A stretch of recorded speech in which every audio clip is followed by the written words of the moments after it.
Imam al-Tahawi, though, wrote this text. The point is that in 130 pithy statements, you can really get to the essence of the dogma. And it's important to distinguish between faith and dogma. And I'm using dogma in a positive term. People have heard me use that word before and think that I'm saying something derogatory because dogma has a negative for many people. But dogma is not a negative term in theology. Dogma is simply the creedal.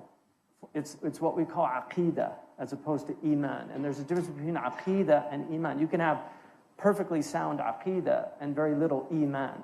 You can even be an Orientalist and know perfectly well the aqeedah of the Muslims, but you don't believe it. And so aqeedah and iman are different. And the focus on aqeedah is as opposed to iman, where you're always checking people's aqeedah. Because you can have incredibly strong faith and your aqeedah might have problems with it. So it's good to correct that. But to denounce somebody as a mubtadi' or a disbeliever or something like that because of problems in their aqeedah is very dangerous for Muslims to do that. It's alienating because people have strong belief, even if they have problems in their aqeedah. So aqeedah is very important and we don't underestimate it.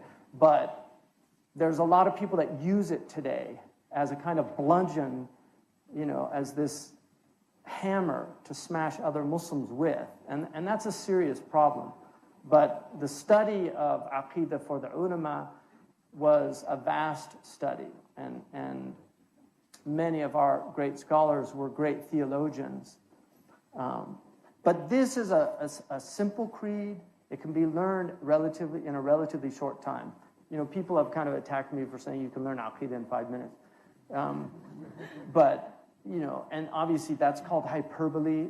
If people studied balagha, they would understand he's obviously being hyperbolic, not hyperboling, but hyperbolic.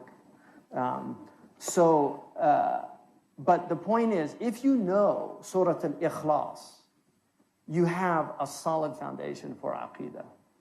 And there are Sahaba who became Muslim, went into battle, and died without sitting down and learning all these creedal formulations. So they had sound faith, despite the fact they might not have known that, for instance, the prophets are better than the angels. They might not have known that specific Aqeedah point because it hadn't been pointed out to them. But Surah Al-Ikhlas, if you say, قُلْ هُوَ اللَّهُ أَحَدٌ Allahu Samad, lam yalid wa lam yulad wa lam yakul lahu kufuwan ahad.